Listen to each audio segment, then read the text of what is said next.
Breaking news చూస్తున్నాం. ప్రకాశం జిల్లా ఒంగోలు కూరగాయల మార్కెట్ వద్ద ఉద్రిక్త వాతావరణం నెలకొంది. కూరగాయల మార్కెట్లో చిరు వ్యాపారులు అక్రమంగా వ్యాపారం చేస్తూ స్థలాన్ని ఆక్రమించారని మున్సిపల్ సిబ్బంది వారి షాపులను తొలగించారు. దీంతో చిరు వ్యాపారులు మున్సిపల్ సిబ్బందిని అడ్డుకోవడంతో ఉద్రిక్తత చోటు చేసుకుంది. ఈ మేరకు వ్యాపారస్తులు రోడ్డు మీద కూర్చొని నిరసన తెలుపుతున్నారు. ఎప్పటి నుండో వ్యాపారం చేస్తున్న తమ షాపులను కూల్చివేస్తే ఎలా బతకాలని వ్యాపారులు ఆవేదన వ్యక్తం చేస్తున్నారు.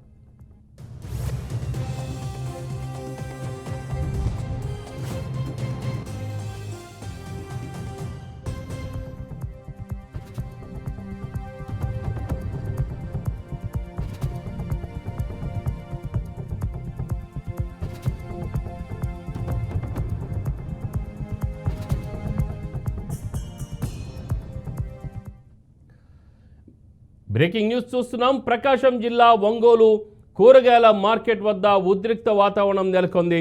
కూరగాయల మార్కెట్లో చిరు వ్యాపారులు అక్రమంగా వ్యాపారం చేస్తూ స్థలాన్ని ఆక్రమించారని మున్సిపల్ సిబ్బంది వారి షాపులను తొలగించారు. దీంతో చిరు వ్యాపారులు మున్సిపల్ సిబ్బందిని అడ్డుకోవడంతో అక్కడ ప్రాంతంలో ఉద్రిక్త వాతావరణం నెలకొంది. ఈ మేరకు వ్యాపారస్తులు రోడ్డు మీద కూర్చొని నిరసన తెలుపుతున్నారు. ఎప్పటి నుండో వ్యాపారం చేస్తున్న తమ షాపులను కూల్చివేస్తే ఎలా బతకాలని వ్యాపారులు ఆవేదన వ్యక్తం చేస్తున్నారు.